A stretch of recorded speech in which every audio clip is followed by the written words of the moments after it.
भारत की एकता के प्रति बहुत ही संवेदनशील थे।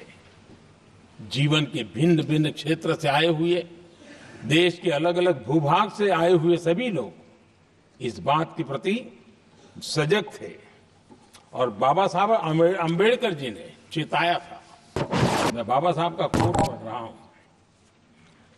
बाबा साहब अम्बेडकर ने कहा था, समस्या ये है कि देश में जो विविधता से भरा जनमानस है, उसे किस तरह एक मत किया जाए, कैसे देश के लोगों को एक दूसरे के साथ होकर निर्णय लेने के लिए प्रेरित किया जाए, जिससे कि देश में एकता की भावना स्थापित हो।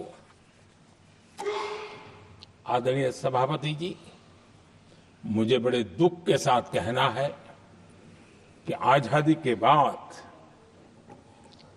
एक तरफ संविधान निर्माताओं के दिल दिमाग में एकता थी, लेकिन आजादी के बाद विकृत मानसिकता के कारण या स्वार्थवश अगर सबसे बड़ा प्रहार हुआ तो देश की एकता के मूल भाव पर प्रहार हुआ। विविधता में एकता, ये भारत की विशेषता रही है। हम विविधता को सेलिब्रेट करते हैं और इस देश की प्रगति भी विविधता को सेलिब्रेट करने में है। लेकिन गुलामी की मानसिकता में पले बड़े लोगों ने, भारत का भला न देख पाने वाले लोगों ने, और जिनके लिए हिंदुस्तान 1947 में ही पैदा हुआ ये जो धारणा बनी थी, उनके लिए वो विविधता में विरोधाभास ढूंढते रहे। इतना ही नहीं, विविधता के इस अमूल्य खजाना है हमारा, उसको सेलिब्रेट करने के बजाय उस विविधता में ऐसे जहरीले बीज बोने के प्रयास करते रहे ताकि देश की एकता को चोट पहुंचे। आदरणीय सभापति जी, हमें विविधता का उत्सव हमारे जीवन का अंग बनाना होगा और वही बाबा साहब आम्बेडकर को सच्ची श्रद्धांजलि होगी। आदरणीय सभापति जी, मैं संविधान के प्रकाश में ही मेरी बातों को रखना चाहता हूं और इसलिए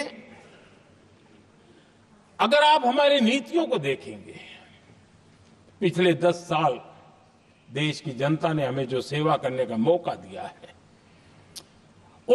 हमारी निर्णयों की प्रक्रिया को देखेंगे तो भारत की एकता को मजबूती देने का निरंतर हम प्रयास करते रहे हैं। आर्टिकल 370 देश की एकता में रुकावट बना पड़ा था, दीवार बना पड़ा था। देश की एकता हमारी प्राथमिकता थी, जो कि हमारी संविधान की भावना थी और इसलिए धारा 370 को हमने जमीन पर उतार दिया, क्योंकि देश की एकता हमारी प्राथमिकता है। आदरणीय सभापति जी, इस इतने बड़े विशाल देश में अगर आर्थिक रूप से हमें आगे बढ़ना है, हमारी व्यवस्थाओं को और विश्व को भी निवेश के लिए आना है, तो भारत में अनुकूल व्यवस्थाएं चाहिए और उसी में से हमारे देश में एक लंबे अरसे तक जीएसटी को लेकर के चर्चा चलती रही। मैं समझता हूं इकोनॉमिक यूनिटी के लिए जीएसटी ने बहुत बड़ी भूमिका अदा की है। उस समय पहले की सरकार का भी कुछ योगदान है। वर्तमान समय में हमको इसको आगे बढ़ाने का अवसर मिला और हमने इसको किया और वो भी वन नेशन वन टैक्स उस भूमिका को आगे बढ़ा रहा है। आदरणीय सभापति जी, हमारे देश में राशन कार्ड गरीब के लिए बहुत बड़ी मूल्यवान दस्तावेज रहा है। लेकिन गरीब अगर एक राज्य से दूसरे राज्य जाता था तो गरीब कुछ भी उसके प्राप्त करने का हकदार नहीं बनता था। इतना बड़ा देश पर उसका किसी भी कोने में जाए उसका उतना ही अधिकार है। एकता के उस भाव को मजबूत करने के लिए हमने one nation one ration card की बात को मजबूत किया। आदरणीय सभापति जी, देश के गरीब को, देश के सामान्य नागरिक को अगर मुफ्त में इलाज मिले तो गरीबी से लड़ने की उसकी ताकत अनेक गुना बढ़ जाती है। लेकिन उसके लिए जहां वो काम करता है वहां पर तो मिल जाए, लेकिन किसी काम बस वो बाहर गया है और वहां पर वो जीवन और मृत्यु की लड़ाई लड़ता हो, ऐसे समय अगर उसको सुविधा नहीं मिलेगी तो व्यवस्था किस काम की। और इसलिए देश की एकता के मंत्र को जीने वाले हम लोगों ने ये तय किया कि one nation one health card, और इसलिए हमने आयुष्मान भारत योजना बनाई। आज बिहार के दूर दराज क्षेत्र का व्यक्ति भी अगर पुणे में कुछ काम कर रहा है और अचानक बीमार हो गया तो उसके लिए आयुष्मान कार्ड होना बहुत इनफ है, उसकी सेवा मिल सकती है। आदरणीय सभापति जी, हम जानते हैं देश में कई बार ऐसा हुआ कि देश के एक हिस्से में बिजली थी लेकिन बिजली सप्लाई नहीं हो रही थी और उसके कारण दूसरे इलाके में अंधेरा था। और पिछली सरकार में हमने विश्व के अंदर भारत की बदनामी हेडलाइन से हुआ करती थी अंधेरे की, वो दिन हमने देखे हैं। और तब जाकर के एकता के मंत्र को लेकर के संविधान की भावना को जीने वाले हम लोगों ने वन नेशन वन ग्रिड को परिपूर्ण कर दिया। और इसलिए आज बिजली के प्रवाह को निर्विरोध रूप से हिंदुस्तान के हर कोने में ले जाया जा सकता है। आदरणीय सभापति जी, हमारे देश में इंफ्रास्ट्रक्चर में भी भेदभाव की बू आती रही है।